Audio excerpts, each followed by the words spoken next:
Bismillahirrahmanirrahim. Bismillah, alhamdulillah. Wassalatu wassalamu ala rasulillah Sayyidina Muhammad ibn Abdillah wa ala alihi wa ashabihi wa azwajihi wa dhurriyyatihi wa ahli baitihi wa man tabi'ahum bi ihsan ila yaumil qiyamah. Para alim, para ulama, para kiai, para habaib yang sangat saya hormati dan sangat saya cintai, kepada seluruh keluarga besar Haji Dharma yang malam hari ini bikin khol acara Haji Dharma yang ke-12. Seluruh keluarga besar yang saya hormati, sahabat saya yang masih tersisa, Haji Apung yang masih tersisa rambutnya agak panjang, itu pendekar yang hanya takut dengan istrinya aja. Kan saya pegang mic, saya boleh ngojlok ya Haji Apung. Hadirin wal hadirat yang berbahagia, alhamdulillah malam hari ini kita secara bersama-sama masih bisa merasakan nikmatnya jadi orang Islam di Indonesia dan nikmatnya memiliki bangsa Indonesia. Jadi kita ini merasakan betul-betul nikmatnya menjadi orang Islam di Indonesia dan nikmatnya menjadi warga bangsa Indonesia. Ini kenikmatan yang luar biasa, yang tidak semua bangsa bisa menikmati. Saudara-saudara Islam kita di Malaysia itu jam 10 ke atas sudah tidak boleh bikin pengajian. Malaysia yang terkenal dengan Islam Hadori, yang sepertinya lebih islami dari kita, yang perdana menterinya tidak pernah dicaci maki, itu jam 10 malam kegiatan keagamaan udah nggak bisa pakai bendera kayak gitu. Mana ada boleh pakai ini gini, nggak boleh. Di Timur Tengah pengajian sampai jam segini, tahu-tahu ada roket nyasar, dor gitu. Iya, apalagi di negara-negara yang memang mayoritas bukan Muslim. Di Saudi Arabia yang pusat agama Islam di dunia, itu tidak boleh ngumpulin orang segini banyak, apalagi khol. Ngadep kuburan Uhud membaca tahlil aja diusir. Ngangkat tangan di depan makam Rasulullah disuruh pergi. Sini kamu mau tidur di makam 17 jam tidak ada masalah. Nah itu indah ya. Jadi kita ini menjadi orang Islam paling nikmat itu ya di Indonesia. Kenapa? Lah ini kan kenapa? Karena kebetulan Islam itu ketemu dengan bangsa Nusantara. Jadi Islam paling cerdas, Islam paling dinamis, Dan Islam paling ilmiah itu Islam di Indonesia, di Nusantara. Makanya tinggalan-tinggalan besar Islam di dunia itu terjaga keseluruhan ada di Nusantara. Ilmu Islam itu komplit kalau di sini. Setelah Rasulullah, disiplin ilmu kaum muslimin itu terbagi dalam 3 disiplin ilmu besar. Ada ilmu tasawuf, ada ilmu kalam, ada ilmu fikih. Cari 3-tiganya di Makkah dan sekitarnya, tinggal fikih. Cari ulama-ulama tasawuf sudah sangat jarang. Ulama-ulama hikmah sudah sangat jarang. Ulama kalam nggak ada. Di Timur Tengah yang lain, pasca ISIS, ISIS nih golek ulama tasawuf yo jarang-jarang waktu dipateni. Ulama fikih sing keras ngoten niku. Kalam ndak boleh. Di belahan bumi yang lain, tapi tinggalan ilmu Islam terbesar di dunia dan terkomplit hari ini ada di Indonesia. Ilmu kalam komplit di sini. Mau cari yang ahli balaghah, ahli ma'ani, ahli bayan, komplit di sini. Ahli mantek komplit. Mau cari ulama fikih di sini komplit, mau madhab apa saja ada.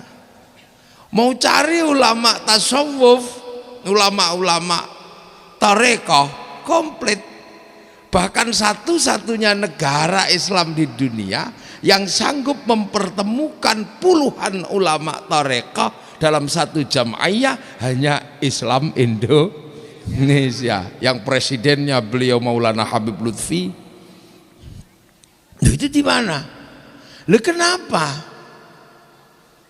Masjid paling banyak sekarang ada di Indonesia. Pesantren paling banyak di Indonesia. Pengajian bawa bendera kayak gitu ya di Indonesia. Lah ini mesti saya sampaikan biar kita ini nggak salah paham dengan Sekarang banyak orang salah paham dengan bangsanya sendiri dan selalu merasa bangsa lain lah yang terbaik. Ini maka karena apa? Ini pengajian Dharma bangsa, saya harus sampaikan ini biar kita ini nggak salah paham. Punya apa saja seolah-olah bukan milik kita, mulai dari buah-buahan sampai kekuasaan. Jambu kalau besar dikit jambu Bangkok, padahal tumbuh di sini dikencingi anak kita. Begitu gede jambu Bangkok loh. Jadi sampai buah-buahan pun nggak pede menjadi Indonesia. Apalagi ayam gede dikit ayam Bangkok, padahal nya di sini, nelurnya di sini. Nangka enak dikit, nangka Belanda. Mana ada nangka kok di Belanda? Ya, Belanda nggak punya nangka. Makanya ketika dia melihat nangka yang bawa pertama kali namanya si Jack, maka dia sebut jackfruit. Loh, iya, Mr. Jack. Ini saya senang ini pengajian Dharma Bangsa ini, muda-muda semua ini kumpul semua. Ini harus dijelaskan ini. Jelek semua. Itu yang masih tersisa dan pede itu tinggal gula Jawa.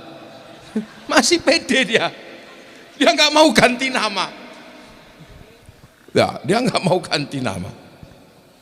Dulu betapa bangganya Bahkan para wali, para ulama bangga betul dengan Nusantara.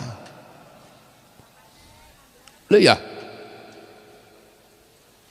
ulama-ulama besar menyebut pesantrennya buntet. Nggak ada pesantren al apa enggak, buntet.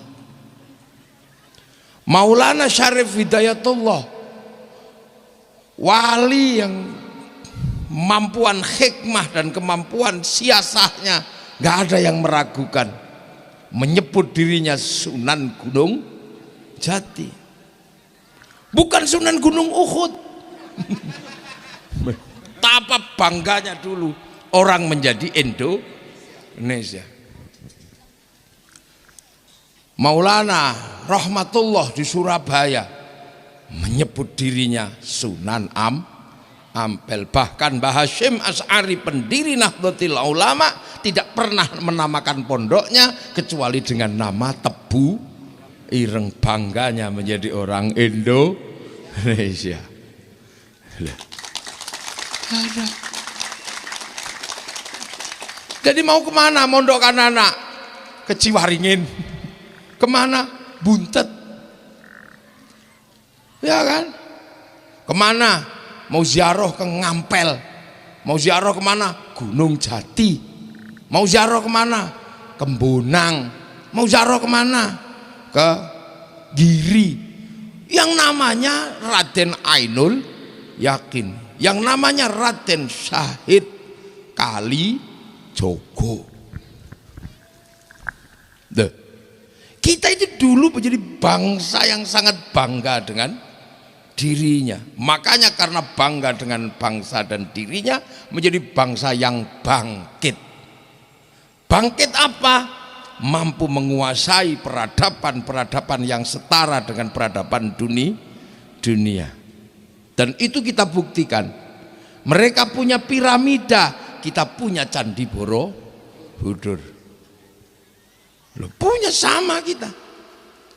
Mereka punya Aristoteles, mereka punya Socrates, mereka punya Plato, kita punya Empu Prapanca, kita punya Empu Panuluh, kita punya Empu Tantula dengan kitab Negara Kertagama, dengan kitabnya Suta Soma. Bahkan dongeng kita punya yang sama.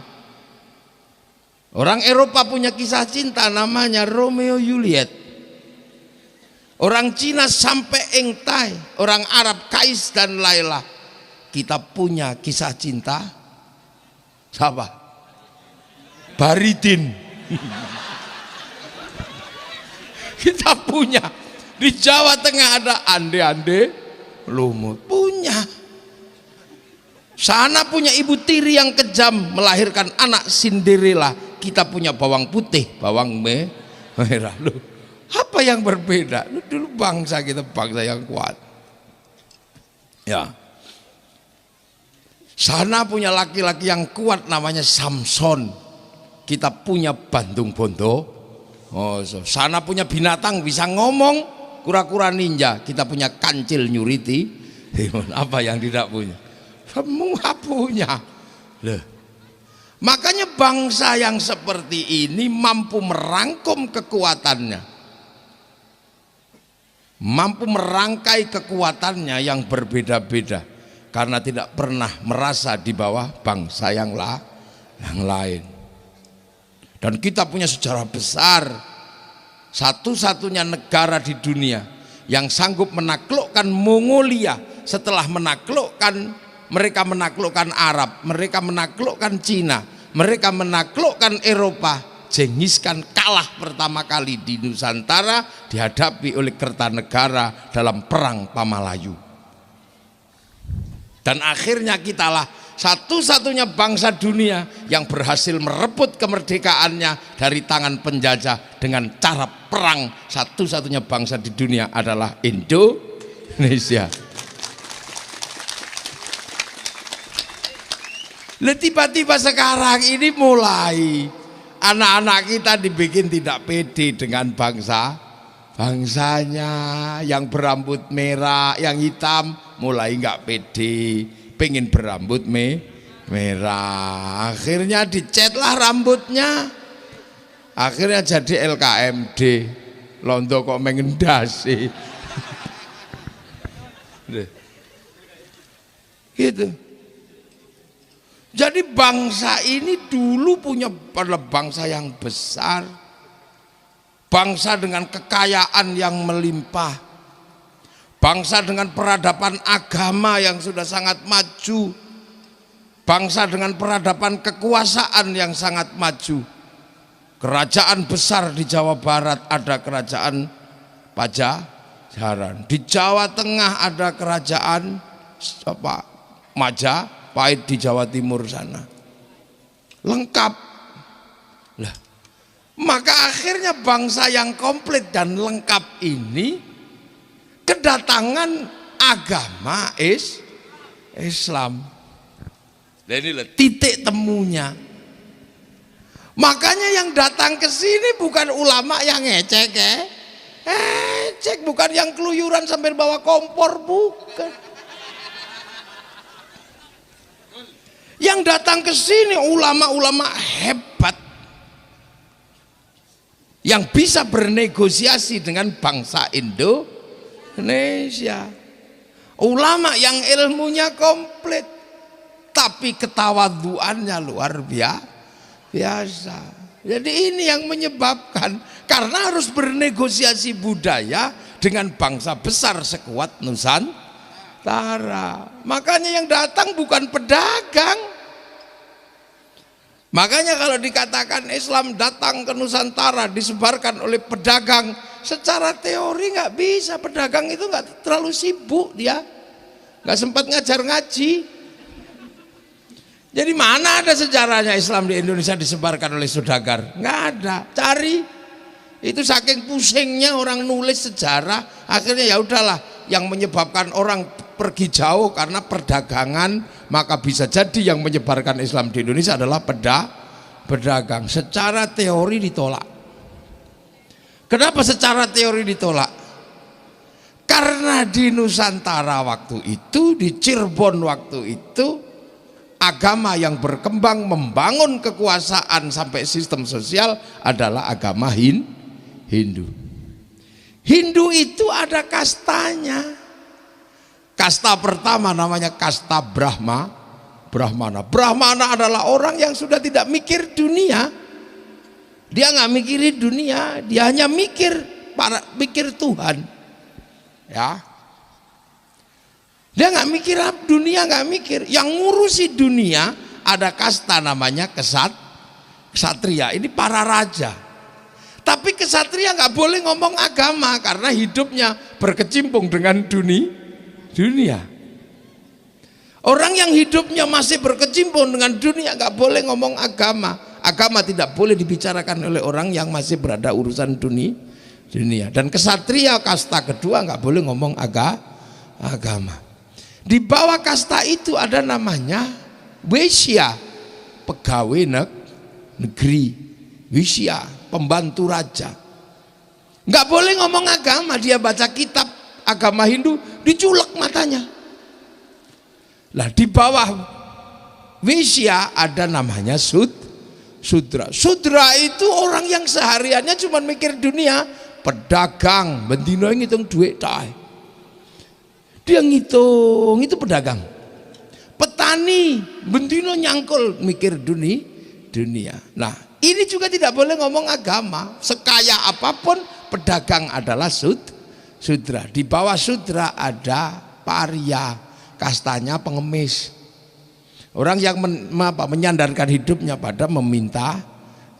Di bawahnya ada namanya Kuca. Kuca ini tukang ngutil. Jadi dia ngambilnya nggak banyak, dikit ini. Tukang ngentit, copet, ya tukang ngambil bansos. Itu Kuca. Nah gampangnya.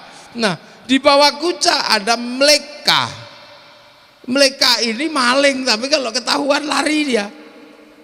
Nah ini nggak boleh ngomong agama. Di bawah itu ada namanya Candala itu maling, tapi kalau ketahuan berani begal, termasuk begal motor, itu candala. Apalagi ini mati aja nggak ada yang ngurus. Nah, ketika seorang pedagang tidak boleh ngomong agama karena dia dari kasta sudra, apakah orang Nusantara mau diajari oleh seorang pedagang?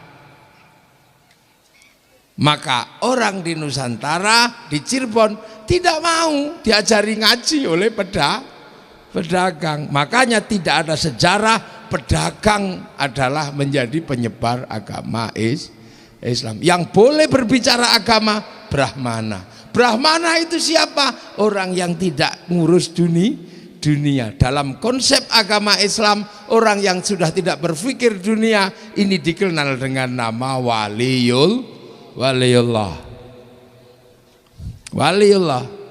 Makanya ketika nggak bisa ditembus oleh pedagang, abad ke-7 sudah ada Fatimah binti Maimun di Gresik, nggak tembus.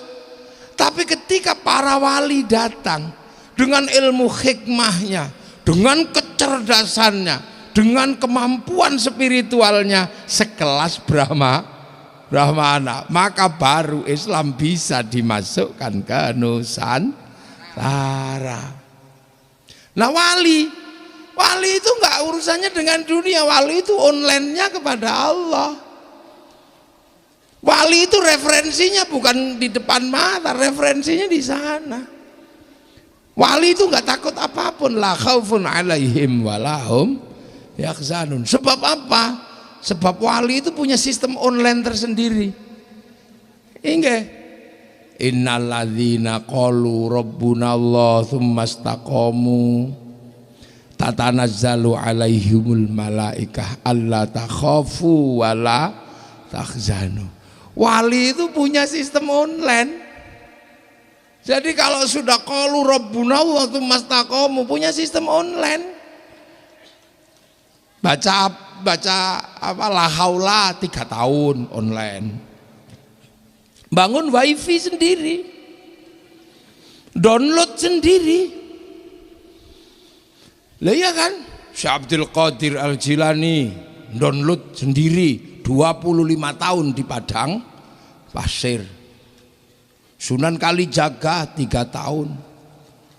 Sunan Gunung Jati hampir 20 tahun. Syekh Hasan Sadzili 20 tahun. Maka wali-wali ini punya sistem online dan konsultannya langsung Allah Subhanahu wa ta'ala. Makanya nggak takut apa-apa, nggak takut. Makanya bisa kita lihat betapa para wali ini nggak takut dengan budaya di sini. Iya, nggak takut. Wali di sini disebut sunan. Nggak takut.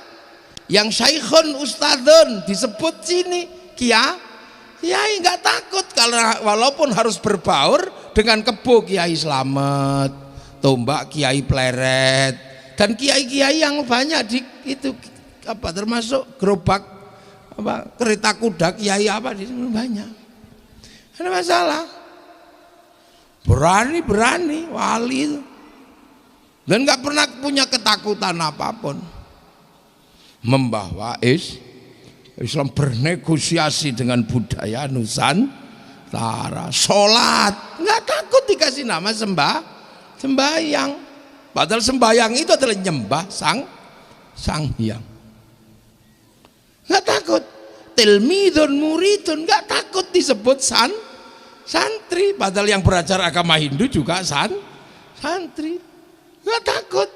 Kalau sekarang kan penakut semua. Karena online-nya tidak kepada wali tapi kepada Google. Sehingga takut tidak disebut Islam kalau batuknya tidak hitam, takut. Ini loh, maka sekarang banyak orang takut. Nggak cingkrang dikit takut tidak Islam. Penakut semua. Dulu kalimat tauhid dijadikan landasan sehari-hari dalam kolbu untuk zikir wirid sehari-hari. Tidak kelihatan. tahu-tahu nangis, tahu-tahu meneteskan air mata. Hatinya penuh dengan kalimat tauhid. Tapi sekarang nggak pede. Kalimat tauhid harus diperlihatkan dengan dikibarkan di atas tiang bendera karena nggak pede sudah sebenarnya. Nggak pede menyebut diri dengan Sunan Gunung Jati, nggak pede. Bikin lembaga harus bernama sahabat Rasulullah, nggak pede. Gitu. Ibu-ibu masih pede, walaupun bungkusnya itu kongwan, isinya renggi, masih pede. Masih pede. Loh, ini loh kehebatan kita. Jadi makanya dulu bangsa ini benar-benar bangsa yang pede. Gitu. Jadi, nah, ketika para pembawa Islam itu datang, kelakuannya baik, amaliannya baik. Orang sini, ya mari bersama-sama kita jaga. Karena aku mencintaimu, aku mencintai Islam.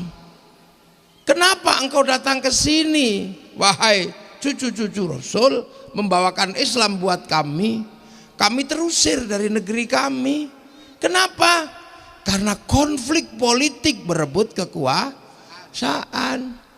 Oh, kenapa? Antar sahabat berebut kekuasaan setelah khalifah. Akhirnya orang sini waspada nak, jangan kau contoh sistem kekuasaan seperti itu. Karena kalau kamu nyontoh kekuasaan seperti itu, maka jangan salahkan kalau nanti terjadi banyak pembunuh. Karena sistem seperti itu dulu membunuh cucu Rasulullah. Lah, agar orang selalu ingat bahwa orang bisa sampai di sini karena kakek moyangnya terbunuh, maka peristiwa itu selalu diingat oleh orang Nusantara agar tidak mengulang kesalahan awal. Cara mengingatnya seperti apa? Peristiwa terbunuhnya cucu Rasul karena perebutan kekuasaan diperingati setiap tahun dalam bentuk nama bulan. Orang Nusantara menamakan bulannya dengan bulan Suro untuk mengenang agar tidak terjebak lagi pada politik khilafah. Maka orang bulan Suro, oh dulu itu terbunuh, maka itu bulan duka. Biar kami tidak mengulang sejarah itu, anak cucu selalu ingat, maka bulan Asyura sebagai bulan duka, kami akan mengenang dengan membuat bulan duka, tidak mengawinkan anak, tidak mantu, tidak pindah rumah. Agar kami bisa mengenang itu, tidak terjebak pada hal-hal seperti itu, maka kemudian kami mengenang dengan santunan anak yatim. Karena bulan itu bulan terbunuh yatim-yatimnya cucu Rasulullah. Kubangan darah dan pecahan tulang yang merah dan putih selalu diperingati dengan bubur merah putih. Itu cara. Makanya kemudian para wali tidak menduplikasi sistem kekuasaan waktu itu untuk tidak mengulang sejarah kelam peristiwa politik yang menelan korban cucu-cucu Rasulullah. Makanya bagi orang-orang yang tidak mengenal Asyura, tidak mau mengenal, bahkan mengatakan itu bid'ah, itu musyrik, maka terjebak pengen kembali membangun sistem khilafah yang hari ini sudah mengeluarkan diri dari sistem kerajaan Islam, berubah menjadi negara merdeka. Loh, ini kan kita harus tahu. Kenapa santri selalu ingat? Karena sejarahnya dipegang oleh santri. Kenapa NU menolak? Karena NU tahu sejarah kelam itu. Dan ketika diulang pasti NU nggak mau, karena NU penerus para wali. Tapi yang tidak mau menerima wali lupa. Makanya walinya ditolak, ajaran walinya ditolak, tapi daerah para wali diterima dan dikatakan sebagai jejak khilafah. Lu wong waline ditolak kok khilafahnya diterima, kerajaan Islamnya diterima sebagai jejak khilafah. khilafah. Kayak gini. Ini penting. Loh, akhirnya kemudian Islam bernegosiasi. Sholat, sembahyang. Yang belum bisa diajari ngaji, cukup diajari syahadat oleh seorang ulama dari Cirebon namanya Syekh Abdul Jalil. Kemudian mengajarkan syahadat di Jawa bagian tengah, bikin pesantren Lemah Abang. Lemah Abang ngajarkan syahadat tok, tidak ngajarkan sholat karena belum waktunya diajari sholat. Maka Syekh Abdul Jalil terkenal dengan nama Syekh Lemah Abang.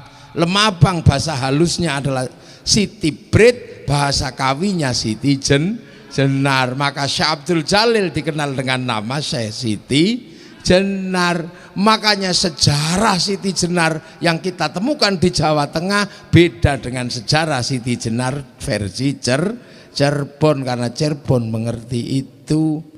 Dan akhirnya alumni Pondok Pesantren Lemah Abang dikenal dengan nama Abangan. Maka orang Abangan masih seneng syahadat, belum mau sembahyang. Nah ya diurut satu-satu. Karena bangsa ini terbentuk pelan-pelan, jadi sabar ya. Jadi para pendahulu itu jago betul.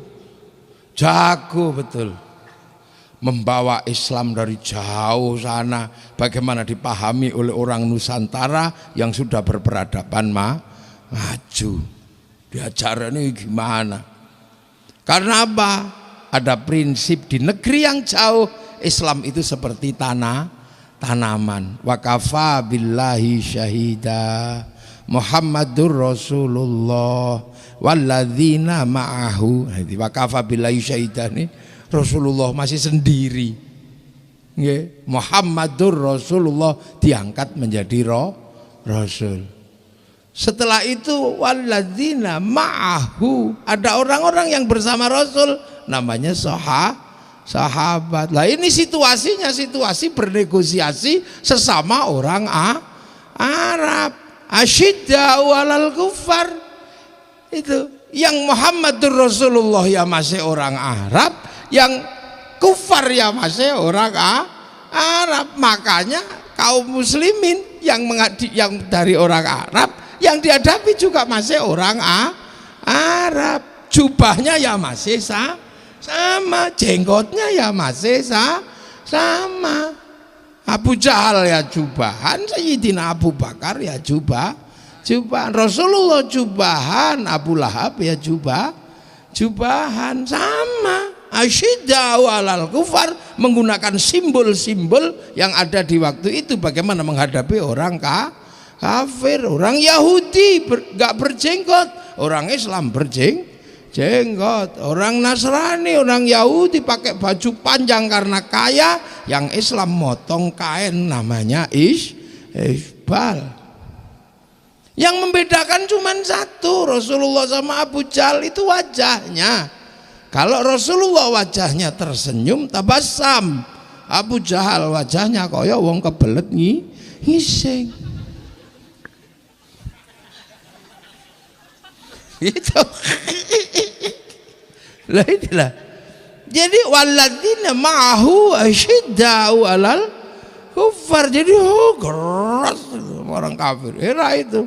Sampai suasana itu selesai, itu terjadilah situasi ruhama'u bainahum tarahum ruka'an sujjadan yabtaghuna fadlan minallah wa ridwanan simahum fi wujuhihim min atharis sujud.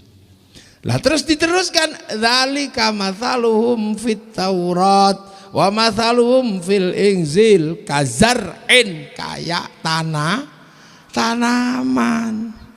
Tanaman itu ada benihnya, ada media tanamnya, ada yang nanam. Loh, makanya ini mesti dipelajari. Di zaman Rasul yang ditanam oleh Rasulullah adalah rukun iman, rukun Islam. Yang nanam siapa? Rasulullah. Tempat menanamnya Arab, Makkah, Madinah. Budaya Makkah, budaya Madinah berbeda. Tapi Tapi Rasulullah nanam. Waktu ditanam pertama, ya pusing orang Arab. Bagaimana diajarkan Islam yang sama sekali orang Arab gak kenal. Orang Arab itu Tuhannya banyak, diajari Tuhan satu. Orang Arab itu Tuhannya kelihatan, diajari Tuhan gak kelihatan. Orang Arab itu kalau beribadah Tuhannya nampak, diajari beribadah tanpa nampak Tuhan. Orang Arab itu gak ada air, untuk minum aja susah, diajari toharoh pakai air. Apa ndak mumet itu orang Arab katanya. Ini ajaran apa ini kok? Minum aja susah pakai jinabat lagi gitu. Apalagi orang Arab jinabatnya nggak kayak orang Pabedilan, nggak kayak orang Cirebon. Kalau orang Cirebon jinabatnya kan seminggu sekali. Kalau orang Arab semalam 8 kali. Makanannya kambing. Sini terongnya dokter Basuki. Terong organik malah nggak keren belas sudah. Kecuali terongnya sendiri loh. Susah. Zakat, orang Mekah itu makan aja susah, diajari zakat, diajari berbagi. Maka Arab itu panasnya luar biasa, diajari puasa. Puasa bagi daerah yang panas susahnya luar biasa. Belum lagi ketika diajari haji, ada tawaf itu, ada tawaf. Lah, tawaf wajib ini bahaya. Jadi bahaya bagi orang Arab waktu itu. Kenapa? Syahwatnya orang Arab sangat tinggi. Tiba-tiba ketika tawaf wajahnya perempuan harus dibuka. Betapa syahwatnya gitu. Pada saat yang sama yang laki-laki disuruh pakai baju tidak ada jahitannya. Kalau mau ndablekan tinggal wes gitu aja. Dan Rasulullah berhasil. Dari sisi inilah maka kita bisa melihat tidak ada tokoh dunia manapun yang sanggup mengalahkan kehebatan Rasulullah Muhammad Sallallahu Alaihi Wasallam.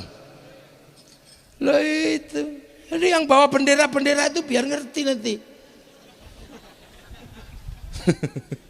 Bahwa Rasulullah itu hebat.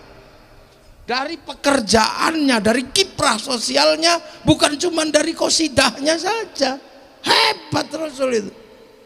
Tidak ada air bisa mengajari orang toharoh, nggak ada makanan bisa mengajari orang sedekah, panas bisa mengajari orang puasa, terbuka bisa mengajari orang bisa menahan syahwat. Tuhan banyak biasa diajari Tuhan satu, beribadah dengan Tuhan kelihatan bisa diajarkan dengan tanpa melihat. Ini Rasul hebat. Secara sosiologi, antropologi Makkah Madinah tidak ada tokoh yang bisa mengalahkan Rasulullah. Nah, setelah itu kan aktor yang nanam berubah lagi. Benihnya dikasihkan kepada sahabat aktor baru menanam Islam. Tanam di tempat mana? Berbeda. Mulai ditanam di Persia. Itu yang nanam siapa? Aktornya Sayyidina Ali, Sayyidina Hasan, Sayyidina Husain. Ada Sa'ad bin Abi Waqqas menanam di Cina, tanahnya Cina, bahasanya Cina. Lalu itu benihnya ditanam, aktornya beda. Begitu seterusnya. Setelah sahabat, aktornya siapa? Yang nanam tabi'in, bukan lagi Rasul, bukan lagi sahabat, tapi tabi'in, tempatnya beda lagi. Sampai akhirnya ke tempat yang jauh ditanam lagi, sampai di Nusantara ditanam di sini dengan keadaan yang berbeda. Tanahnya tanah Nusantara, yang nanam para wali. Beda. Makanya cara nanamnya beda. Itulah. Napa? Maha? Oh mau dikasih minum. Oh nggak dikasih minum juga nggak apa-apa. Iya. Mau minum aja kok. Syukurlah saya nggak dikasih minum larutan. Biasanya saya selalu dikasih minum larutan sama Sprite. Saya itu paling jengkel kalau dikasih minum larutan sama Sprite. Karena itu minuman suudon. Kalau larutan itu suudon, kirain kiainya itu panas dalam. Kalau sprite itu dikira kiainya kembung. Kalau kopi dikira kiainya ngantuan.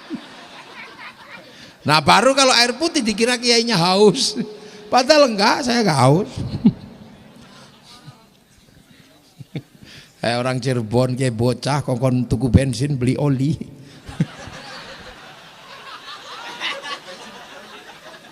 Ya, dah. Lah itulah ya. Jadi aktornya beda, yang nanem beda, budayanya beda. Makanya seperti tanaman disebut kazar'in. Islam kaya tanaman. Maka jangan salah ketika nanam di Cirebon, ya gaya Cirebon. Sholat ditanam dengan sembahyang. Kalau langsung sholat gitu, ya dimarahi sama Pajajaran, sama Majapahit. Kamu di tanahku nanam apa kamu? Saya lagi nanam padi, kenapa kamu nanam jagung? Ditarik, cabut. Pasti ditabrak sama kekuasaan yang sudah ada, dan masyarakatnya pasti nggak terima. Itulah, makanya nanemnya pelan, aktornya beda. Contoh sekarang kayak khol gini. Kenapa sih? Yang nggak ada habisnya itu khol. Kayaknya orang Indonesia terutama di Jawa ini, baik Jawa Timur, Jawa Tengah, Jawa Barat, khol itu kok seperti hobi. Kayak minum obat sehari 5 kali. Dan selalu banyak yang datang, banyak, luar biasa. Itu khol. Itu kenapa? Muludan, ya bulan Maulid. Tapi kalau khol ini halayung saya itu. Khol kemarin dari Cipasung, khol. Kemarin di Purwodadi, khol. Sekarang di sini, khol. Besok pagi di Kediri, khol. Ini khol terus. Kayaknya orang kita ini hobi sekali dengan khol. Meringati orang mati itu hobinya. Padahal yang musyrikan itu setiap hari udah 7 kali. Bid'ah, musyrik, haram, kafir. Tapi kayaknya kok nggak mempan. Ini jadi virusnya itu nggak mempan. Udah kebal ini orang imun. Coba sampean lihat itu yang mengatakan khol musyrik, khol bid'ah, masuk neraka. Sudah setiap hari. Kau nggak percaya sampean? Dan saya juga nggak percaya. Kenapa? Dan sangat masif, ketemu terus. Karena sebelum Islam datang, memperingati orang mati sebagai bentuk apa? Sebagai bentuk ketakziman dan ketawadhuan anak pada orang tua, itu sudah ada di Nusantara. Jadi sebelum khol datang tahunan, orang Jawa itu sudah ngerti khol tahunan. Cuma namanya beda. Jadi dulu nenek moyang kita itu kalau menyebut kakek buyutnya, nenek moyangnya itu disebut danghyang. Danghyang itu orang Jawa menyebut orang tua, yang tua gitu. Kalau bahasa Arab syaikhun, syuyukh, kalau ubannya banyak syaiban. Nah orang Jawa itu, bahasa Jawanya itu danghyang. Makanya kalau sekarang tinggal ekornya. Orang-orang tua disebut eyang. Eyang kakung, eyang putri, aki. Nah para danghyang ini, ada yang nyebutnya meleset jadi danyang itu. Jadi itu bukan setan. Mereka ini ditanya apa aja. Ditanya selalu. Belum ada Google. Yang mau nanam ini apa, selalu ditanya. Nah pertanyaan itu dijawab. Jawaban itu harus dipegang betul. Makanya jawaban yang dipegang betul namanya jawaban yang dipundi. Makanya para danghyang disebut pepunden. Rumahnya dinamakan punden. Nah itu anak cucunya lama-lama itu pergi jauh, pulang. kemana-mana pergi karena makanannya habis, merantau. Tapi setiap setahun sekali mereka rindu kampung halaman dan pulang, maka lahirlah bahasa sekarang jadi mudik itu. Itu memang kebiasaan nenek moyang kita, kalau sudah pergi mudik setahun sekali untuk membawakan oleh-oleh pada nenek moyangnya. Nah nanti diberikan, nggak ada WhatsApp, nggak ada SMS, kadang nggak ngerti udah mati apa masih hidup, bawakan. Nah yang masih hidup ini kayak saya di tempat yang jauh dapat ini. Nah ada yang dibawakan tapi udah ninggal. Nah karena sudah ninggal maka terus kemudian oleh-olehnya ini ditaruh di tempat meninggal, di petilasannya taruh situ kayak kuno. Nah ditaruh situ, terus dibilangin kakek buyutmu itu ndak ninggal, masih hidup tapi di tempat yang sana. Maka bisa diajak ngomong dalam bahasa lokal, merui kaki danyang nini danyang. Nah terus akhirnya taruh situ lah. Kedatangan anak cucu, menengok orang tua, nyembayangi, itu namanya upacara srodo dulu. Makanya kedatangan anak cucu itu dikenal dengan istilah nyadran, srodo ya itu terus. Lah Islam datang mengajarkan hal yang sama. Walladzina ja'u min ba'dihim yaquluna rabbana ighfir lana wa li ikhwanina alladzina sabaquna bil iman. Yang datang belakang itu mendoakan yang sudah pergi lebih dulu, yang bawa iman lah. Dawuhnya Allah seperti ini diwujudkan oleh para ulama. Yang baru pergi kita masih bisa nyolati, yang masih baru meninggal kita bisa datang ke kuburannya. Tapi walladzina yang jauh, yang sudah meninggal lebih panjang, ini tidak ada bisa menjangkau kecuali ulama-ulama NU. Cara menjangkaunya bagi yang jauh ila ruhi ila hadrati. Loh, jadi yang ila ruhi ila hadrati itu hanya santri yang bisa, yang tidak ketemu. Misalnya kakek ini cucunya nggak ketemu, nggak ikut nyolati ketika meninggal. Tapi orang yang lebih dulu pergi harus didoakan. Lah yang bisa mendoakan ya yang masih hidup bareng, anaknya mungkin masih. Tapi nanti cucunya, buyutnya, canggahnya, warengnya, dekudek gantung siwurnya, tarangan bodolnya, gedebok bosoknya, nggak bisa dia doakan karena nggak tahu waktu meninggal. Tapi harus mendoakan. Loh, makanya kalau orang nggak ikut santri, dia nggak bisa mendoakan nenek moyangnya yang lebih dulu karena nggak mengenal ila ruhi ila hadrati, nggak mengenal wa ila jami'i masyayikhina, nggak kenal ajdati nggak kenal. Makanya susah kalau tidak jadi santri. Begitu mati yang doakan anaknya, cucunya sudah nggak bisa. Tapi kalau santri sampai kakek buyutnya masih bisa dan ngerti cara mendoakan. Lha iku makane nek melo NU selamat. Iya. Lho tepuk tangan sing banter, ndak usah sungkan-sungkan. Selamat kalau ikut NU. Kalau ikut NU, ikut santri selamat sampean. Meskipun udah udek-udek gantung siwur 100 tahun yang lalu ninggal, masih bisa didoakan.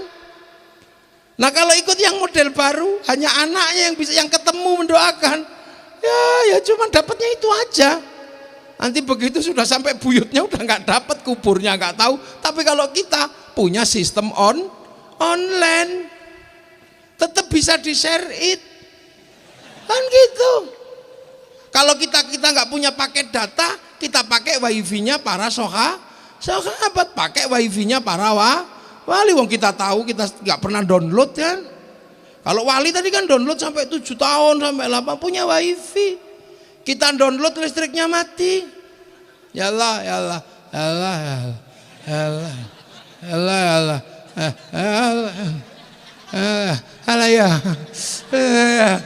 Kita nggak pernah punya wifi. Makanya kalau kita mau ngirim pasti pakai wifi gratisan. Pakai wifi-nya siapa? Ila hadratin nabiyil Mustafa, pakai .co.id-nya Nabi, pakai .co.id-nya Syekh Abdul Qadir, pakai .co.id-nya Sunan Gunung Jati. Itu ulama-ulama buntet baru abaina ummahatina syekhina wa nakhususan ila ruhi wa jidarma al-fatihah. Langsung share it bet gitu. Ada yang protes, enggak nyampe. Lu kata siapa? Mau pakai wifi kok enggak nyampe. Kita sih enggak punya wifi tapi kita pakai wifi-nya orang. Pakai tethering. Lah kan sama, kita nggak lihat tinjunya Mike Tyson atau sepak bolanya Manchester United yang kemarin kalah 8 itu mana? Barcelona kalah 8. Mana pendukung Barcelona mana? Pak Haji Basuki kalah sama saya sampean. 8-2. 82. Angka sial 82. Yang menang mana kemarin? Enggak, mana pendukung Bayern Munchen? Loh, sama-sama yang didukung ya Eropa, yang dukung juga Eropa. Kenapa kita nggak menang? Ya kalah kita. Kenapa? Wong peraturannya sama, orangnya beda. Sana tingginya 190, kita cuma 160. Kendal bas ini kenapa? Ngendas bal. Nyundul bal gini ya kena perut kita. Makanya nggak usah bayangkan menang sepak bola, nggak usah. Kalah. Tapi sepak bola harus selalu ada untuk jadi sarana tawuran, lumayan. Lihat kalah, kita bangsa Indonesia kok membayangkan sepak bola.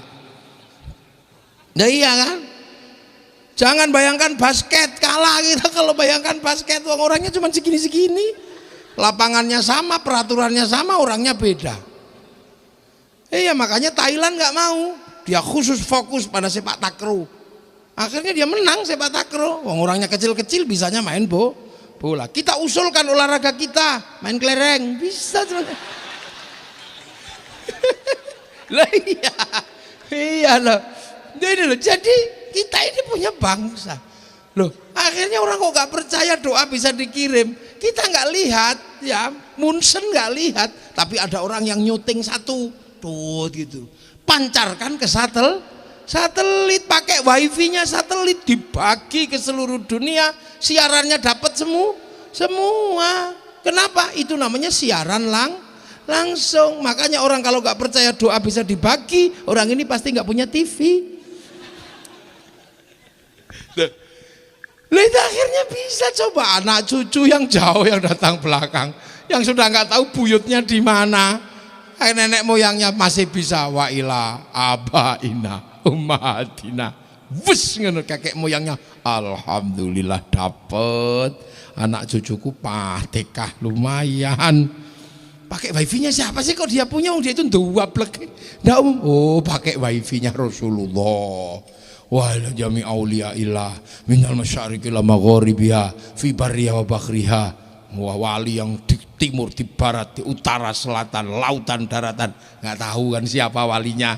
Akhirnya komandannya dipanggil, wana khusus sultanul aulia Abdul Qadir. Itu kalau nggak santri nggak ada mekanisme itu. Nah itulah namanya mekanisme uluhiyah. Bejo sampean jadi santri. Makanya Pak Haji Dharma ini beruntung, walaupun punya anak sudah jadi dokter masih NU. Biasanya kalau agak dokter dikit kan sudah gak deket NU sudah. Jadi tetangganya sudah.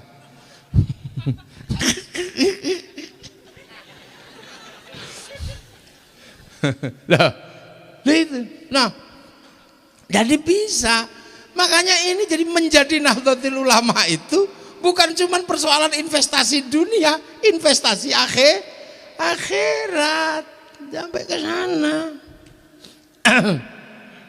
Nah terus, jadi datang ke kuburnya, diperintah, dan orang Islam lebih mudah karena orang mati dikubur. Jadi fazuru haziarahlah ke kubur. Kalau orang Hindu dulu, orang Jawa dulu pakai petilasan karena nggak dikubur.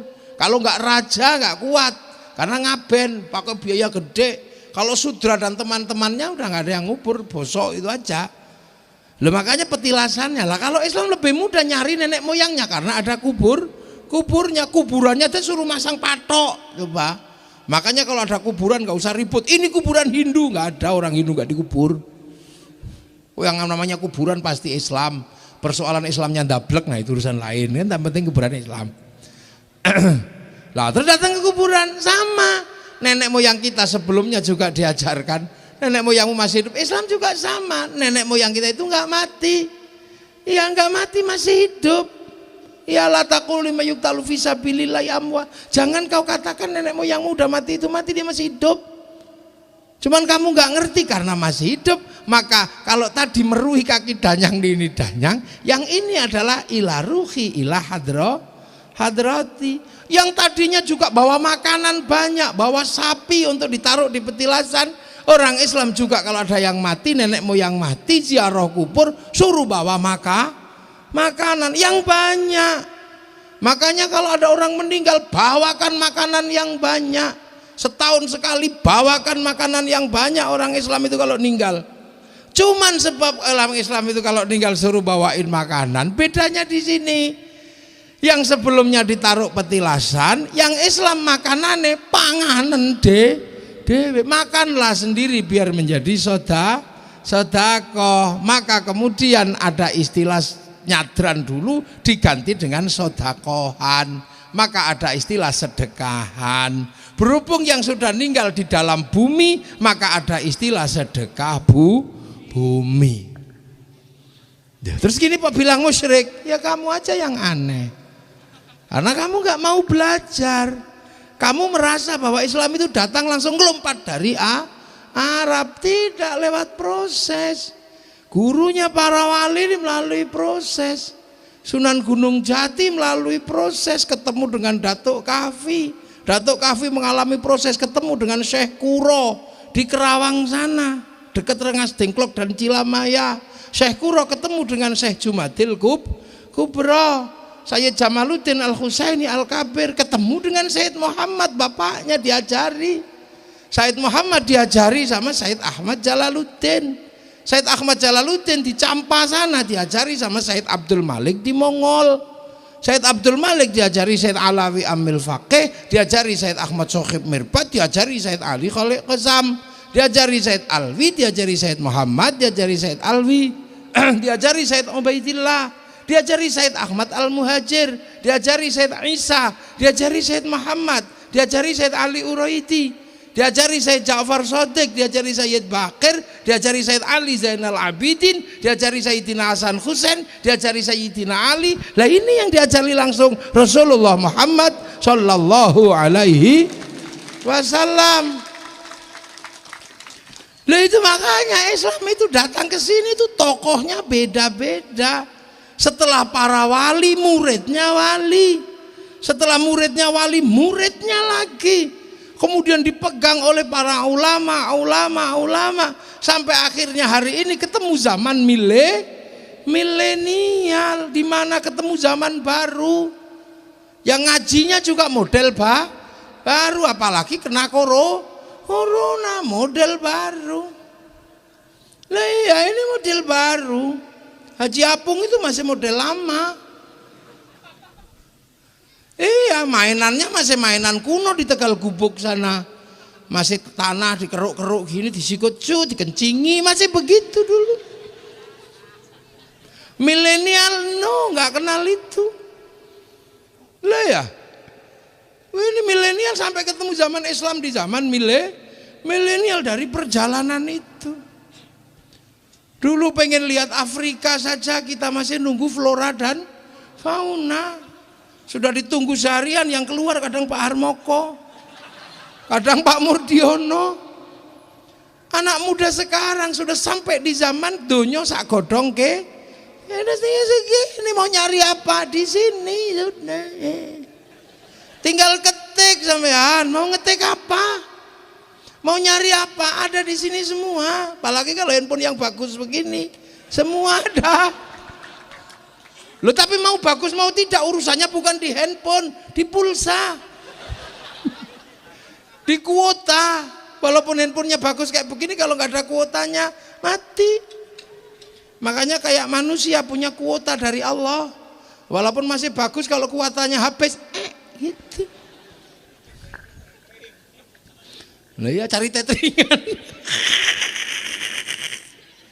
Lah iya. Ini zaman baru. Zaman baru. Zaman 10-20 tahun yang lalu, orang rindu itu masih menyakitkan. Generasi saya, generasinya Haji Dharma, Haji Basuki ini, Haji Dharma, putra-putri masih menyakitkan kalau rindu.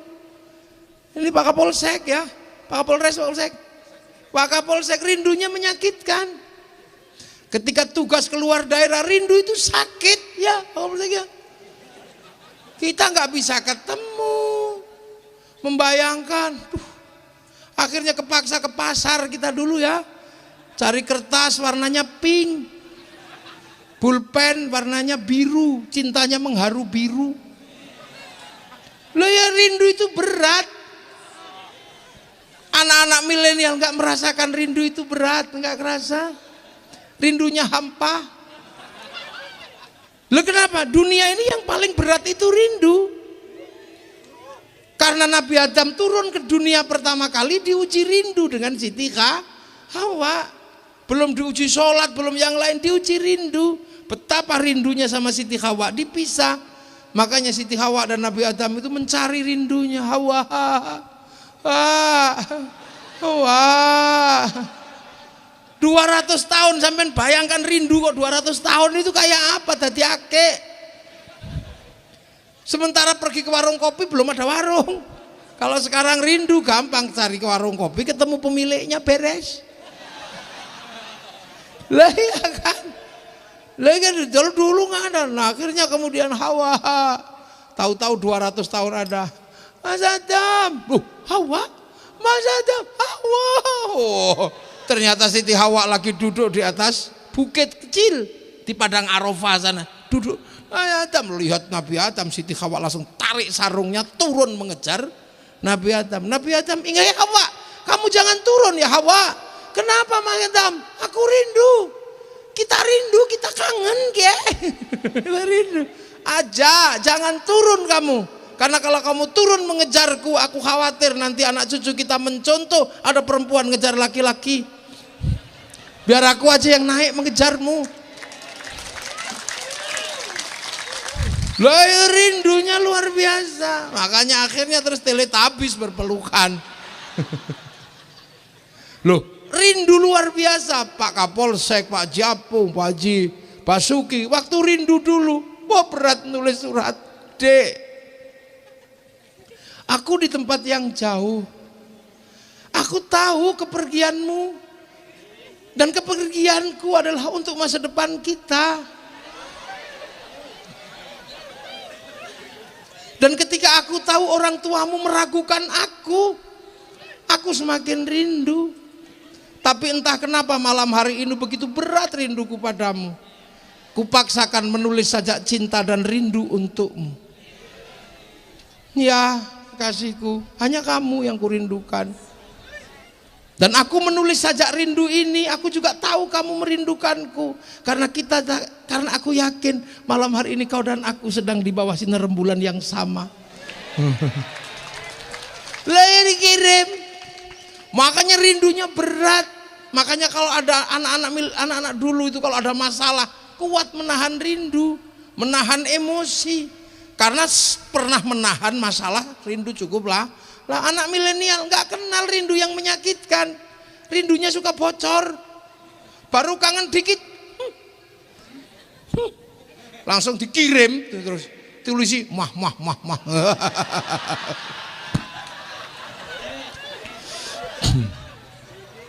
Tiba-tiba kita ketemu zaman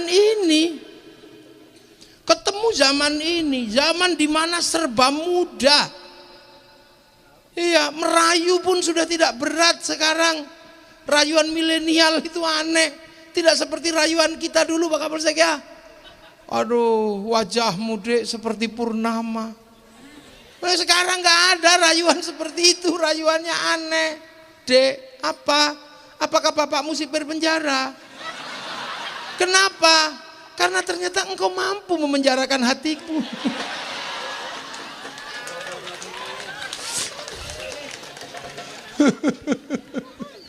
Loh, itu anak milenial beda. Loh, makanya anak milenial itu sekarang emosian. Udah nggak bisa ditahan. Kenapa? Kalau dulu saya kelahi, dipisah rumahnya nggak ribut. Kalau sekarang orang ribut, beda rumah, beda kabupaten, masih bisa kelahi tengah malam, kirim gambar, masih bisa emosi. Loh, itu milenial. Pak Pos nggak ada, apa nggak ada. Nah, di zaman ini kadang anak-anak milenial ini lupa, karena milenial dikendalikan oleh satu kotak besar yang mengatur seluruh dunia. Kotak itu dulu dibayangkan oleh orang Yahudi sebagai tabutnya Nabi Musa, yang di mana dunia ada di situ. Mau nyari apa saja ada di situ. Itu tabut dalam konsep orang Yahudi. Dan sekarang orang Yahudi bisa membuat tabut yang semuanya ada. Namanya hard disk. Semua ada di tabut itu. Mereka punya sekarang. Orang cari informasi, semua datanya ada di Google. Mencari teman, semua ada datanya di Facebook. Cuman sekotak itu. Orang miss call, orang apa, tahu ya, dibalesi ya dari situ. Makanya sekarang penguasa dunia adalah yang menguasai data kebutuhan dunia. Orang Cirebon penyakitnya apa? Tahu. Karena seluruh obat yang laku datanya masuk ke data Google. Oh, orang Cirebon bulan segini sakitnya mencret. Oh, tahu. Oh, bulan gini gudiken. Oh, bulan begini apa? Cantengen. Oh, ternyata orang Cirebon nggak ada penyakit berat. Oh, iya. Kalau nggak berat penyakitnya cuman tahu-tahu mati. Tahu semua. Makanya sampean tahu semua. Lah inilah namanya milenial. Sampai di zaman, nah anak milenial ini kadang nggak ngerti bahwa suka duka para pendahulu membangun satu bangsa sampai kita bisa merasakan punya Islam yang nikmat, punya agama yang nyaman, punya bangsa yang indah. Kadang sampean nggak ngerti, penuh perjuangan. Islam tidak dibiarkan sendiri. Bagaimana Islam yang jauh ini akarnya tertanam di tanah Nusantara karena benih kazar'in ditanam di sini. Makanya kemudian Islam yang ditanam oleh para wali akarnya di mana? Sholawat. Itu perintah. Ya ayyuhalladzina amanu shollu alaihi wasallimu taslima. Ya sebenarnya cuma sallallahu alaihi Muhammad, tapi oleh para pendiri bangsa ini, para ulama awal, sholawat ditanam agar akarnya kemana agar kuat. Maka sholawat di sini dijadikan alat untuk mempersatukan manusia yang berbeda-beda. Lahirlah sholawat mingguan, sholawat ponan, bahkan sholawat menghasilkan grup-grup sholawat kayak gitu. Ada Sekermania, ada Mafia Sholawat, ada apa punyanya Bibidin itu apa? Az-Zahir. Oh, saya mau besok bikin grup apalagi terserah pokoknya. Saya mau bikin grup apa? Urung kepikiran. Akhirnya sholawat yang bisa dijalankan sendiri di sini mampu merukunkan banyak orang, mampu merukunkan anak muda, mampu merukunkan orang tua, mampu merukunkan macam-macam. Bagi yang gemar lagu apa sholawat Badar, punya grup sholawat Badar. Bagi yang gemar sholawat Nariyah, punya grup sholawat Nariyah, biasanya ibu-ibu muslimat. Bagi yang gemarnya Diba, punya grup Diba. Bagi yang gemarnya Simtud Duror, punya grup Simtud Duror. Bagi yang suka kegantengannya Habib Bidin, bikin Az-Zahir. Bagi yang agak setengah tua-tua, Sekermania. Bagi yang lebih metal, Mafia Sholawat. Bagi yang siapa itu? Beb Sep, gitu. Nah, bagi yang suka kelai-kelai, Beb Apung, gitu. Ada. Iya, kalau mau belajar kelahi ke beliau itu pendekar asli itu. Itu cuman gayanya sekarang jadi pedagang kain, jadi nggak kelihatan kalau pendekar. Jabung, itu. Jadi akhirnya membentuk ke masyarakat, kerukunan, sholawatan. Ada yang bawa bendera, yang nggak kebagian bendera tangannya gini-gini, ada yang jempolnya tok. Yang suka lagu Arab, marhaban ya nurul aini, marhaban. Yang suka lagu Arab.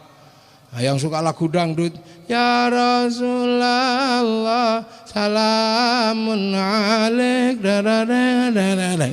Itu kalau nggak di Nusantara nggak ada. Betapa semua terwadai oleh sholawat. Yang suka lagu Sunda, ya Rasulullah salamun alaik. Yang suka lagu pemuda idaman jadi impian. Nah, ada kan? Pemuda pujaan jadi bayangan. Duh teringat senyummu, duh terbayang wajahmu. Pemuda pujaan jadi impian. Nah, ini ada. Nah, tapi bahasa Jerman saya itu kalau dengar itu pengen ketawa ketika yen beli ketemu seminggu hatiku rindu, perasaan gumutur kan gitu, gumutur gitu kan, gemeter kan. Yen beli ketemu seminggu hatiku rindu. Ada yang suka begitu, ada yang suka apa nambang dawa. Apa itu yang saya itu pernah dari Jakarta naik bis sampai ke Cirebon. Itu lagunya nambang dawa. Yen beli seneng wis. Lali lah lupa. Gimana nambang dawa lagunya? Gimana?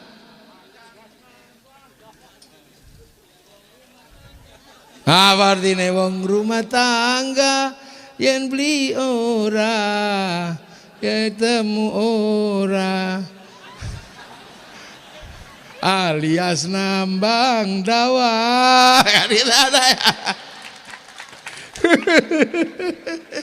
Loh, sholawat menjadi sebuah gerakan besar, mampu menggerakkan dari yang muda, dari yang tua, akhirnya membangun kerukunan. Doa itu sebenarnya juga mau doa sendiri juga bisa. Ud'uni astajib lakum. Tapi di Nusantara doa mampu menjadi akar membersatukan umat. Istighosah, ribuan orang datang di masjid, doanya bersama. Yang pinter doa, yang lain amin. Kalau kelamaan amin. Itu nggak ada kalau nggak di Indonesia. Doa menjadi sarana kebersamaan. Betapa agama menjadi jalan untuk memperkuat, mempertemukan perbedaan manusia. Loh, ini santri kalau membuat sesuatu. Coba makan, kulu washrabu, makan minumlah. Tapi bagi santri ketika makan menjadi alat kebersamaan, nasinya jadikan satu namanya tumpeng, ayamnya jadikan satu namanya ingkung. Orang mati mestinya dimasukin udah selesai. Tapi bagi santri orang meninggal mampu menghasilkan pertemuan yang merukunkan tetangga, merukunkan saudara. Meninggal 1 hari tahlilan, 2 hari tahlilan, 3 hari tahlilan, 7 harian, 40 harian, tahunan, 1000-an, khol, sampai akhirnya disemayamkan di makam yang perintahnya cuma ziarah lah. Di sini menghasilkan ikatan kerukunan, ziarah sebagai wisata religi. Akhirnya makam merukunkan banyak orang, jual nasi di situ, jual tasbih di situ, tukang ojek di situ, sampai nyopet di situ. Wah, akhirnya apapun rukun. Coba betapa indahnya. Kalau itu terus dilakukan, akan ada simbol kerukunan.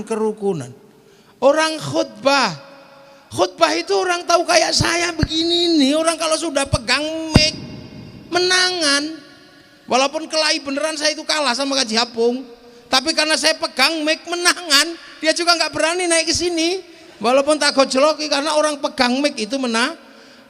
Karena pegang mic itu menangan, khutbah itu menangan, maka biar dia tidak menangan, oleh santri disarati agar tunduk. Caranya dengan apa? Kasih tongkat sama suruh baca.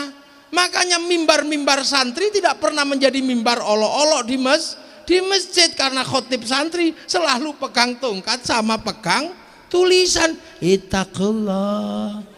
Ittaqullah, tidak mungkin. Makanya kemudian yang tidak pegang tongkat dan tidak pegang teks langsung oke inilah. Makanya apapun situasinya, agama di tangan santri tetap akan menjadi agama yang punya sikap rahmatan lil alamin. Ada sholawatan sudah habis itu lapar. Coba nanya itu lupa wajang merah putih. Itu coba nggak ada gambar tengkorak. Linda Haji Dharma masih mampu merukunkan orang sebegini banyak. Ngaji, jualan itu coba. Nilai ekonomi. Coba kalau Haji Dharma punya anak yang lawala sudah. Ya nah, enggak mengerti cara berbahasa, udah mati, warisannya rebut udah nggak usah begini. Bagaimana lu? Inilah dunia kalau dipegang santri, indah. Nah, cara-cara yang dilakukan oleh santri mempertemukan, ini menginspirasi kehidupan hari ini untuk tidak selalu menonjolkan diri. Seluruh minuman tidak pernah menonjolkan diri di hadapan Aqua, karena Aqua datang lebih tua. Lebih dulu orang mengenal Aqua sebelum Ades. Makanya Ades ketika dibeli dia ikhlas dikasih nama Aqua. Santri itu mestinya telmidon murid, tetapi karena kalah dulu sama santri, maka santri ikhlas disebut apa? Telmidon ikhlas disebut santri. Di sini Allah datang Islam lebih dulu pangeran, lebih dulu sang hyang, maka Allah di sini disebut pangeran, nggak ada masalah. Kenapa? Karena salah datang terlambat dan jangan terjadi benturan. Yamaha Mio datang telat keduluan Honda, makanya Mio disebut Honda, nggak masalah. Hondamu apa? Mio, nggak apa-apa. Itu adalah ketawaduan. Betapa Islam datang tidak membentur apapun karena rela berbagi dengan yang lain. Tapi situasi berubah, akhirnya yang asli lebih menang. Akhirnya kiai-kiai yang lain tidak terkenal, yang terkenal kiai haji. Santri apa telmidon semua apa santri-santri yang lain nggak terkenal, yang terkenal santri pesantren. Loh itu yang terkenal tetap yang Islam. Nggak usah khawatir, sembayang dulu macam-macam, sekarang yang terkenal sembayang adalah sholat. Itu hebatnya, nggak usah ribut. Mau pembalut yang lain macam warnanya, mau harganya mahal kayak apapun, harus ikhlas disebut softtek. Harus terima karena yang datang. Iya bener, itu lah. Nggak usah komplain. Nah itulah akhirnya indah, nggak usah ribut. Itu yang datang adalah sistemnya para wali, yang datang belakang harus terima. NKRI lebih dulu yang dibangun oleh para wali, maka NKRI menerima kawasannya disebut wilayah karena al-wali meninggalkan wilayah. Dulu raja, dulu hamba, dulu kawulo, dulu gusti nggak bisa menjalankan standar itu bersama, maka oleh para wali kebersamaan itu disandarkan pada kalimat Rasulullah, kullukum ra'in wa kullukum mas'ulun an ra'iyati. Maka leburan raja dan hamba disebut ra'iyah, sebagai orang yang saling bertanggung jawab, yang ke bahasa Indonesia diserap menjadi rakyat. Kalimat rakyat adalah berasal dari ra'iyah dan itu adalah kalimat Rasulullah. Dan satu-satunya bangsa muslim dunia yang sanggup mengambil kalimat ra'iyah untuk menyebut warga bangsanya hanya ulama Indonesia. Ini gak ada Indonesia. Makanya kita ini punya bangsa yang tenang, agama yang nikmat karena diemban oleh para wali dan santri. Dan inilah yang bisa menjawab kenapa Arab satu bangsa pecah menjadi puluhan negara. Kenapa Eropa yang satu bangsa bisa pecah menjadi puluhan negara, tapi kenapa sebaliknya kita yang puluhan bangsa mampu bersatu dalam satu negara kesatuan Republik Indonesia? Karena jasanya para aulia yang bangun wilayah itu. Lah sekarang dibagi sesuai firman Allah. Wattini wazzaitun wa turi sinina wa hadzal baladil amin laqad khalaqnal insana fi ahsani taqwim thumma radadnahu asfala safilin illal ladzina amanu wa amilus sholihat falahum ajrun ghairu mamnun. Ini kan jelas. Jadi dulu sebenarnya manusia itu sudah baik. Laqad khalaqnal insana fi ahsani, wis baik manusia itu. Tidak punya tanduk artinya sudah tidak cakar, tidak tanduk-tandukan. Tidak punya kuku yang keras artinya tidak cakaran. Makanya manusia itu tanpa mengenal Tuhan pun baik. Maka ada novel Hayyu Ibnu Yaqdhan si hidup anak si sadar, karyanya Ibnu Tufel yang disadur oleh orang Eropa menjadi Tarzan.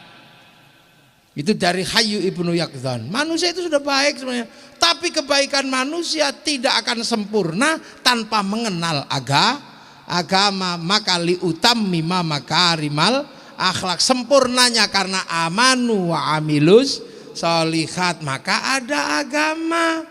Nah, manusia yang baik diurusi sama kiai-kiai, sama ulama pewaris Nabi untuk mengajarkan keimanan dan akhlak. Tapi manusia yang baik, agama yang baik, yang jamin apa? Dua-duanya tidak akan terjadi tanpa adanya baladil amin, tanpa adanya negara dan bangsa yang aman. Makanya kemudian manusia yang baik menjadi sempurna karena ada iman dijaga para ulama. Bangsa dan negara mampu membangun konsep baladil amin karena dijaga oleh aparatur negara lah, Pak Polisi, TNI, Polri. Ini jihadnya berada dalam baladil amin, membentuk bangsa dan negara yang aman. Makanya yang ngaji duduk, aparatur pemerintah berdiri, Banser membantu ikut berdiri. Maka penjenengan semua jihadnya adalah dalam baladil amin, membangun keamanan bangsa dan negara. Jadi jangan dikira, makanya kalau kiai lebaran sembahyang sama keluarganya, apakah polisi tidak menjerit dan tidak menangis ketika harus berdiri di pojok lapangan sambil begini? Menjerit dan pingin, tapi karena polisi punya jihad membentuk baladil amin, membangun keamanan bangsa dan negara. Yang sholat tidak tenang, takut sepedanya hilang, dijaga oleh polisi. Pahalanya ya menjaga orang sholat. Pak Camat ya berada di ruang kecamatan. Kalau camatnya sholat duha terus-terusan ya suratnya nggak jadi-jadi. Ada wilayahnya. Makanya itu loh. Nah, tanpa keamanan bangsa dan negara, tanpa baladil amin, manusia yang baik tidak terjaga, agama yang baik tidak terjaga.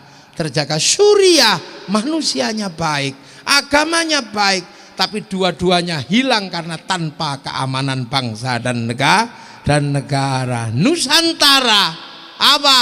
Agamanya baik, manusianya baik, bangsa dan negaranya terjaga karena konsep kerukunan yang dibangun oleh para wali, yang dibangun oleh para ulama, disambungkan dengan semboyan besar bersama bangsa ini dengan Bhinneka Tunggal Ika. Payungnya adalah Pancasila. Payung Rasulullah untuk masyarakat Madinah, piagam Madinah, payung kaum muslimin Indonesia adalah Pancasila. Amma ba'du. Ini baru mukadimah saya. Ini belum mulai ngaji. Ini baru amma ba'du, tadi tenang aja. Aman. Jam berapa emang ini? Lah inilah. Jadi makanya kita ini ya Allah, indah. Ro'iyah dibangun. Kemudian pertemuan antar ro'iyah disebut musyarakah, melahirkan konsep masyarakat. Kalau membicarakan nasibnya wasyawirhum fil amri, lahir konsep musyawarah. Lu kurang Islam apa? Kerakyatan yang dipimpin oleh hikmah, bahasa Al-Quran, ud'u ila sabili rabbika bil hikmah. Jadi Pancasila itu bahasa-bahasa Al-Quran, bahasa-bahasa Islam. Makanya kalau kemudian ada orang merasa ragu dengan Pancasila, ini kenapa? Karena dia tidak mengerti sejarah. Kenapa tidak mengerti sejarah? Karena tidak ikut para ulama pewaris para nabi. Lah kenapa santri tidak pernah goyah? Santri tidak pernah lupa dengan gurunya ziarah gurunya. Akhirnya cinta tanah air terbangun. Orang Cirebon ziarah Demak, ziarah Surabaya. Akhirnya cinta Demak, cinta Surabaya. Suruh ngebom Surabaya, yang nggak berani mau ada makamnya Sunan Ampel. Maka orang yang suka ziarah, yang mampu merawat bangsa dengan konsep cinta tanah air, hubbul watan minal iman. Maka jangan sangsikan Pak Kapolsek, jangan sangsikan, tidak akan pernah tumbuh teroris dari santri Indonesia. Nah, ada khutbahnya aja taklah, berdoanya aja bareng. Tapi yang tumbuh biasanya yang berdoa nggak mau lagi bareng-bareng, sendiri-sendiri. Tangannya nggak lagi 10, cuma 1. Wah, ya pasti dari situ. Makanya kebersamaannya harus dihilangkan. Makanya waspada dengan yang namanya gerakan bid'ah. Bid'ah ini bahaya. Kenapa? Memecah sesuatu yang sudah dipersatukan oleh para ulama. Sesuatu dikembalikan kepada asalnya. Di sini ini sudah zamannya bikin dodol. Semua orang tahu dodol itu dari gandum, ada gulanya, ada airnya, digodok. Nah yang baru datang ini belum ngerti kalau itu dari beras, dia bawa beras, dodol sudah matang disiram beras lah, akhirnya nggak bisa dimakan. Semua orang juga tahu ini berasal dari sumur, kopi ini airnya dari sumur. Tapi kan nggak mungkin saya datang disuguhi sumur. Makanya saya cuma lihat, oh ini pasti airnya dari sumur, disuguh pakai kopi. Ya sudah, saya yakin, nggak usah nanya ini dari sumur enggak, Quran hadis apa enggak, udah pasti dari sumur. Makanya tapi orang kalau nggak setengah pekok ya cari kopi di dalam sumur, udah ketemu Kang. Ya pastilah dari Quran. Mana nggak ada dari Quran, semua dari Quran. Tiba-tiba di Qurannya mana? Dalilnya mana? Loh, ini pipi ya. Ini sudah dijalankan kok kamu masih tanya hutannya di mana? Ini sudah jadi rumah. Allah itu dulu cuma numbuhkan pohon, tapi manusia kalau mau bikin rumah beda dengan munyuk. Kalau munyuk langsung naik di pohonnya. Tapi kalau manusia bikin bid'ah, bikin gergaji, bikin tukang, sampai bikin rumah. Makanya kalau kamu tidak mau bid'ah dalam urusan kayu, jadi monyet aja. Loh iya, nasi goreng, nasi jamblang itu pasti dari beras pasti dari padi. Saya nggak perlu nanya padinya di mana, apa yang udah saya percaya, wong itu nasi. Iya, dan manusia butuh bid'ah dalam urusan beras. Kalau Allah cuma numbuhkan padi, bid'ahnya manusia mau bikin beras, karena bikin nasi jamblang, bikin kupat, bikin macam-macam, butuh bid'ah penggilingan padi, butuh bid'ah bikin mangkok, butuh bid'ah bikin soblok. butuh bid'ah bikin kompor. Kalau kamu nggak mau bid'ah dalam urusan nasi, jadilah burung pipit. Langsung total dilek itu aja udah cukup. Lah makanya Islam ini turun terus, berbeda aktor, berbeda ini. Maka Rasulullah ini menjadi sumber.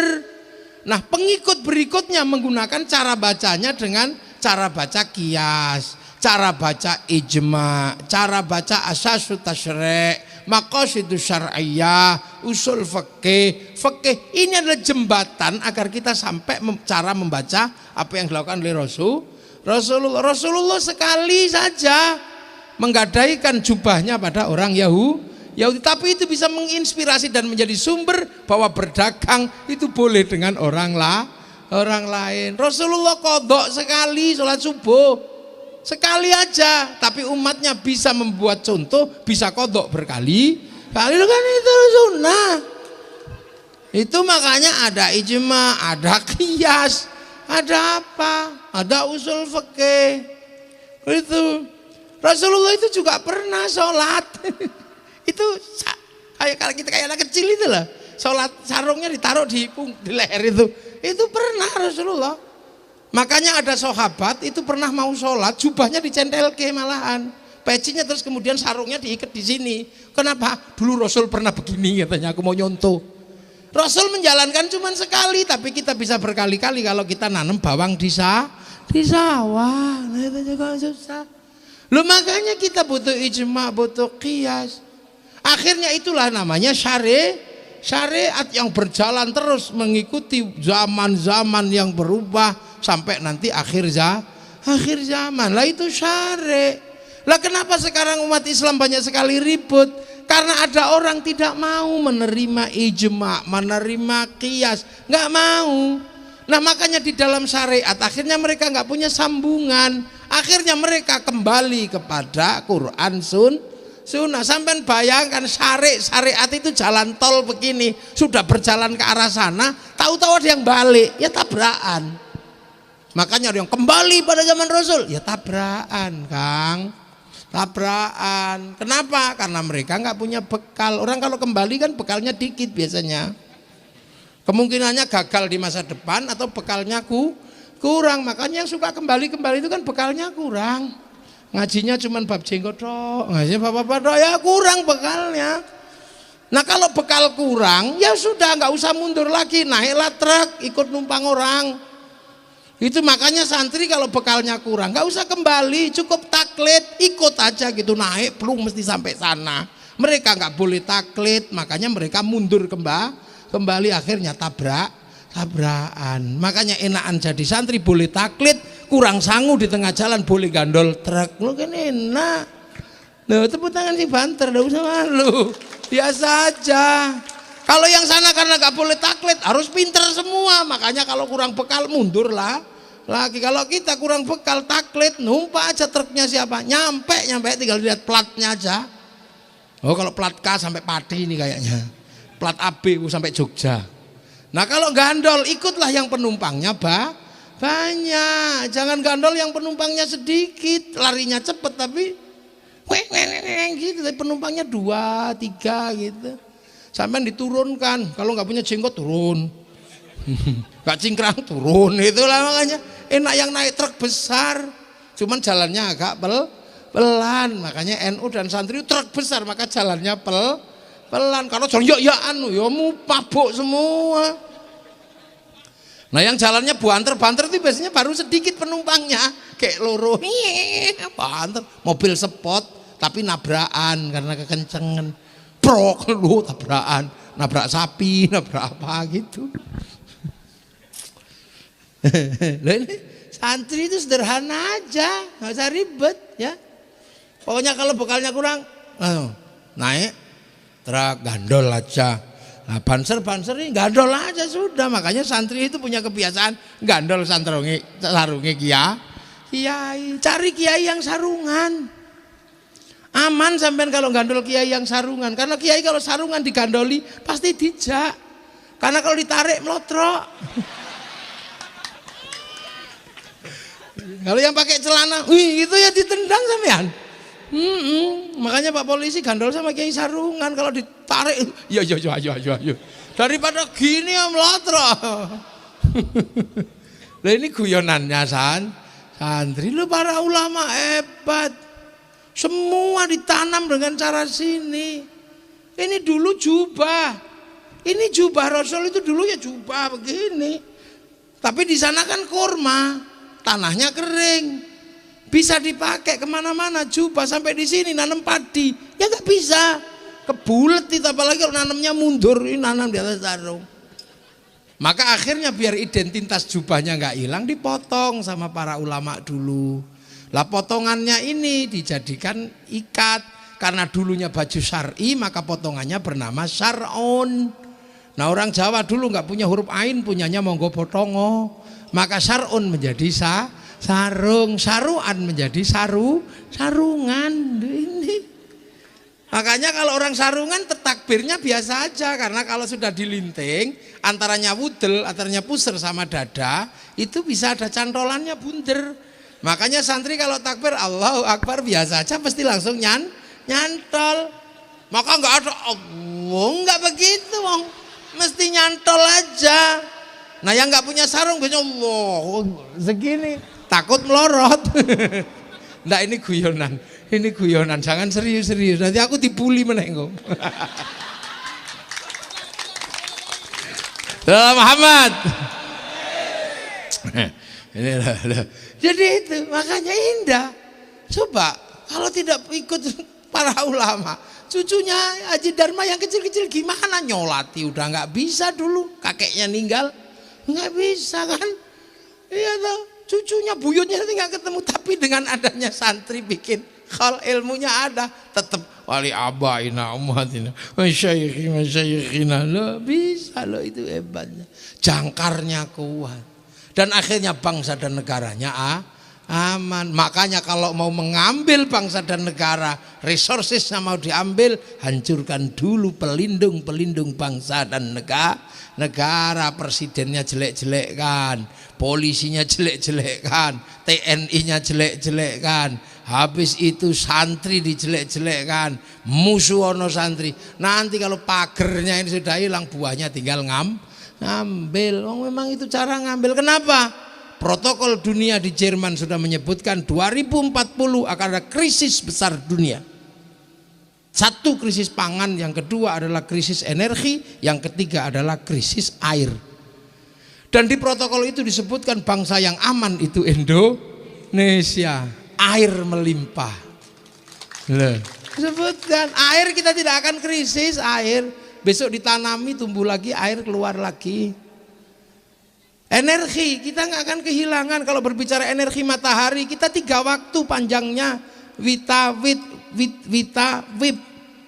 Kalau berbicara energi angin kita punya pantai terpanjang dunia. Kalau berbicara energi panas bumi kita negeri cincin api. Berbicara makanan kita nggak akan krisis, makanan kita melimpah. Dari mulai beras sampai jagung, sampai ketela, sampai tales, sampai uwi, lengkap. Kita cipluan aja banyak di sawah. Lah ya, lengkap makanan kita. Cina akan ada krisis makan karena 1,5 miliar penduduknya akan kehabisan makanan. Kalau berbicara gandum 0,5 kilo per hari, artinya ada 750 juta ton per 750 juta kilo per hari. Dari mana dia dapat? Sawahnya tidak terlalu banyak. Makanya mereka nggak bisa makan ayam. Akhirnya ayamnya dipres 40 hari. Ayam Cirebon 40 hari baru segini ekornya. Makanya jangan ikut-ikutan makan ayam itu sampean. Itu ayam negeri yang memang dibutuhkan oleh negara yang tidak bisa makan ikan kalau tidak ayam kalau tidak dipres. Mereka kalau musim dingin nggak bisa, gandumnya nggak cukup. Makanya orang Cina punya tradisi makan gandum diperpanjang namanya mie. Dan makannya pakai sumpit. Kalau menggunakan tradisi makan pakai dicawuk, cepet habis. Lagi kita Allah di Arab tidak punya gandum, tidak punya apa-apa. Selain kurma, daging dan roti gandumnya dari luar sampai kapanpun tergantung dengan pabrik gandum. Afrika, oh itu paling susah. Mau nanam padi, habis dimakan burung emprit. Iya, burung pipit di Afrika itu kayak langit nih, gak kelihatan saking banyaknya. Sampai emprit Afrika diekspor ke Indonesia 10 juta satu ekor. Namanya black strut. Itu emprit Afrika. Nanam jagung, habis dimakan betet. Betet Afrika besarnya sak mentok. Namanya makhau. Di sini harganya 250 juta, kalau di sana dipelinteng, digoreng. Nanam ini pepaya, nanam pisang, habis dimakan munyuk di sana. Munyuknya itu besar, satu tandan cuman segini habis, wong gedenya gorila. Apa coba? Di sana nggak bisa ngaji kayak kita, lagi ngaji singo teko melayu semua. Lah itu, makanya orang Afrika dibikin hitam. Karena banyak singa, biar kalau dikejar langsung tengkurap gak kelihatan.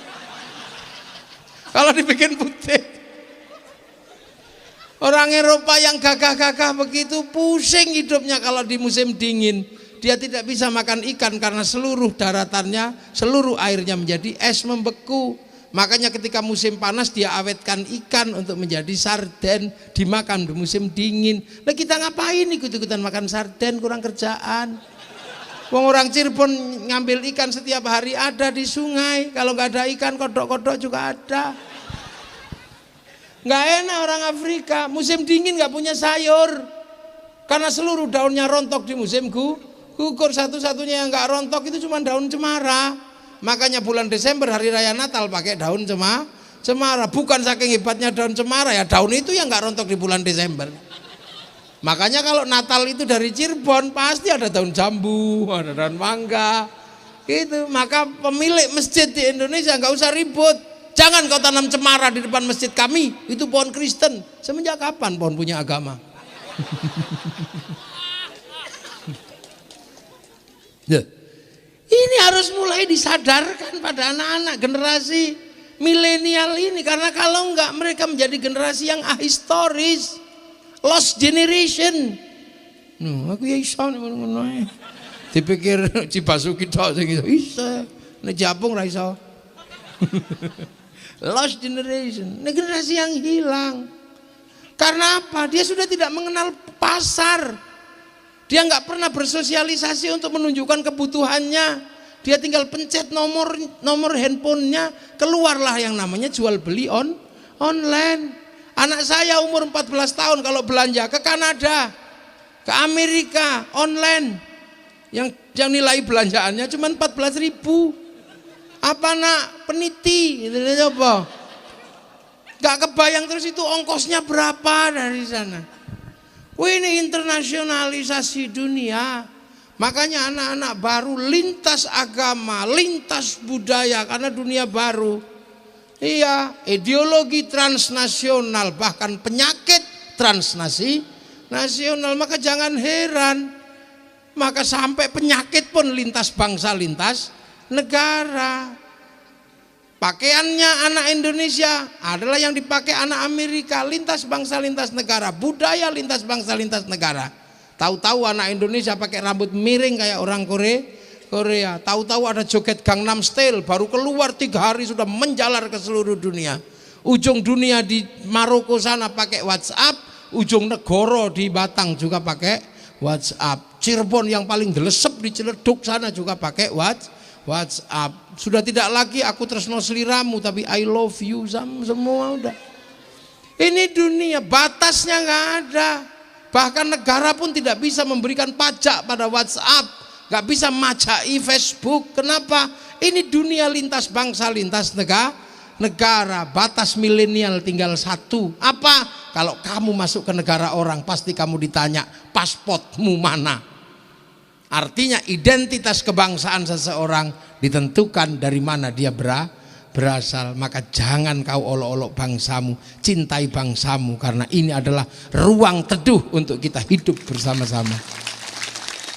Jangan bangsa punya tumpengan dijelek-jelekin, bangsa punya keris dijelek-jelekin, bangsa punya tumpeng dijelek-jelekin. Yang mau dipakai apa? kurma. Lah ya itu kan bangsa di sana. Di sini kurma itu dimakan kalau lagi ibadah haji. Makan itu terus ya nggak kuat. Wong kurma itu sifatnya cemilan. Seberapa kuat orang makan cemilan? Seperti seorang suami, seberapa kuat dia ke istri muda terus? Nggak kuat kalau nggak istri tua. Nggak kuat, gayanya doang. Ini ya wong cemilan kok gimana sih?